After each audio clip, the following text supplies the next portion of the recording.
In kindergarten, during art time, I made, out of Play-Doh, I made a little coffin with a little body in it, and I explained to the teacher that this was a vampire.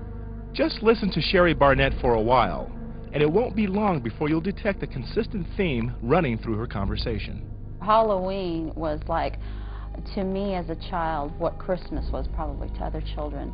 I thought it was a cool thing. You know, wicked things were cute, and I didn't see any harm in it. When the going got rough, I could always rely on suicide because that was a way of escaping. I liked the idea of just being dead, not existing anymore. You know, it's hard to imagine how a person could end up in such a self-destructive state. Sherry says that there was nothing unusual about her home life. So what is it that makes a person's obsession in life death? My childhood was the perfect childhood. I had perfect parents. We did not have the Lord in our home, but I had everything a child could want.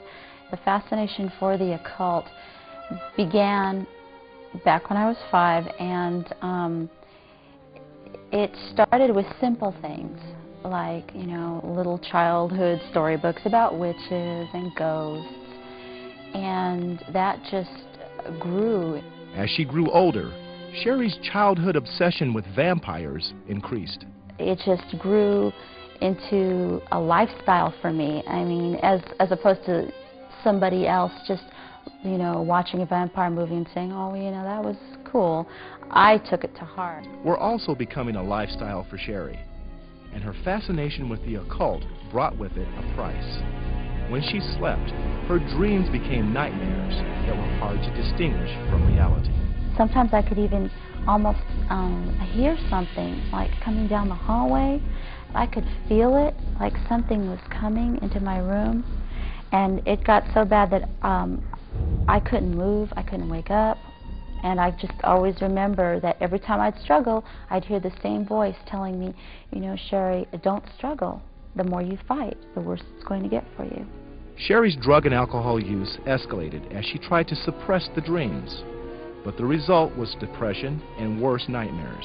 I would feel this heavy presence on me, pushing me down, trying to suck all the life out of me. And then I would hear this screaming. It would start real quiet, and the scream would get louder and louder and louder, to the point where it was just deafening to my ears, and I would wake up screaming myself. I remember this one night that I was just so depressed. I wanted to die.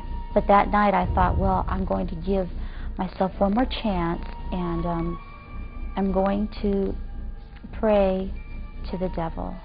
I wanted to pray to Satan himself. I'm going to pray to Satan, and I'm going to ask him to come and help me. I'm going to give my life to him. I'm going to give my soul to him, and maybe, you know, he'll help me out of this. And so I drew a pentagram on the floor. I got the candle, put it in a circle with me, and I prayed to the devil. And I just gave him my soul that night. Nothing happened. I cried and cried and cried, and still nothing happened. And I thought, well, that's not going to work. And nothing else was working for Sherry. Even marriage and a baby could not drive the depression away. When a co-worker gave her husband Rick a Bible, Sherry took an interest in it. I sat down and read a little bit of it, and then I started thinking about it. And that's really what started me thinking about God. And when I started reading that Bible, it was like something started asking me, well, Sherry, where is your hope? I just grew up thinking that God was out there, but he wasn't for me. He was for priests, he was for pastors, he was for other people, but not for me. Sherry says she was finally ready to believe that maybe God was for her. I was in the kitchen doing my housework, and I just kind of like whispered to myself, well, God, if you can take away the love for drugs, I will give my life to you. And I just said, God, I can't do it. I cannot do it. And I didn't realize it at the time, but I was really talking to God, and God heard me. As she went to sleep that night, Sherry says that something unusual happened. It was like a flash of lightning went through me, and then I just sat up in bed. I bolted up, and I felt like I was sober, instantly sober. And then all of a sudden I heard this voice tell me, it was a comforting voice. It wasn't anything scary this time. A voice telling me, Sherry, you're going to stop this. You have to stop this. No more drugs. No more. You're going to have to stop this. And right away, I just felt like I was sober, but I was scared. I was shaking. And I had this new type of feeling in me, that little prayer that I rambled off in the kitchen. It wasn't even anything real formal. It was pretty much just talk, to me. I didn't think that he was really listening to me, but he did. He delivered me, and that day is when I gave my life to the Lord. I said, Lord, this is it. I'm going to be a Christian. I'm going to live my life for you.